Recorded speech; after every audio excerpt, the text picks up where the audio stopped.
Hello friends, welcome to Updates for You channel. First time இந்த சேனலுக்கு வரீங்கன்னா மறக்காம subscribe பண்ணிக்கோங்க. இந்த வீடியோல TNAU கவுன்சிலிங் பத்தின அப்டேட் தான் பார்க்க போறோம். 7.5 ரிசர்வேஷனுக்கு பாத்தீங்கன்னா ஃபைனல் அலாட்மெண்ட் வந்து போட்டாங்க. ஸோ நீங்கள் இப்போ உங்கள் டேஷ்போர்டில் வந்து செக் பண்ணி பார்த்துக்கோங்க. எல்லாருமே ஒன்ஸ் வந்து செக் பண்ணி பார்த்துக்கோங்க. 7.5 கோட்டா அப்படின்னு கொடுத்துருக்காங்க. இதில் பார்த்தீங்கன்னா நீங்கள் எந்த ரவுண்ட் கவுன்சிலிங் அட்டன் பண்ணாலும் சரி, இப்போ பார்த்தீங்கன்னா ஃபைனல் அப்படின்னு போட்டு ஃபைனல் ரவுண்ட் அப்படின்னு போட்டு இப்போ வந்து கொடுத்துருக்காங்க. ஸோ யாருக்கு எந்தெந்த காலேஜ் ஃபைனல் ரவுண்டில் கிடச்சிருக்கு அப்படின்றத செக் பண்ணி பார்த்துக்கோங்க. சில பேர் பார்த்தீங்கன்னா இன்னைக்கு கூட கவுன்சிலிங் வந்து போயிருப்பீங்க. நீங்களுமே வந்து ஒன்ஸ் வந்து செக் பண்ணி பார்த்துக்கோங்க. இதே போல் பார்த்தீங்கன்னா வொகேஷனல் ஜென்ரல் எல்லாருக்குமே பார்த்தீங்கன்னா 10th வந்து ஃபைனல்னு போட்டு உங்களுக்கு ஃபைனலாக எந்த காலேஜ் கிடச்சிருக்கு அப்படின்ற இன்ஃபர்மேஷன் வந்து போட்டுருவாங்க. ஸோ வொகேஷனலில் ஸ்லைடிங் போட்டு வெயிட் பண்ணுறீங்க அப்படின்னா நீங்கள் 10th பார்த்தீங்கன்னா உங்களுக்கு எந்த காலேஜ் கிடச்சிருக்குன்னு செக் பண்ணி பார்த்துக்கலாம். மோஸ்ட்லி பார்த்தீங்கன்னா காலேஜில் எந்த சேஞ்சஸும் இல்லை, கிடைச்ச காலேஜ் தான் வந்து அகைன் வந்து கிடச்சிருக்கு.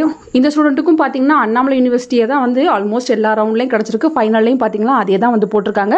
ஸோ நீங்களுமே ஒன்ஸ் வந்து செக் பண்ணி பார்த்துக்கோங்க. மற்ற கோட்டாவில் இருக்கவங்க நீங்கள் 10th வந்து உங்களுக்கு என்ன ஃபைனலாக கிடச்சிருக்கு அப்படின்ற இன்ஃபர்மேஷனை வந்து செக் பண்ணி பார்த்துக்கோங்க. ஃபர்தராக உங்களுக்கு வேறு ஏதாச்சும் அப்டேட் கிடைச்சாலும் கண்டிப்பாக வீடியோ போட்டு சொல்கிறேன். தேங்க்யூ ஃபார் வாட்சிங்.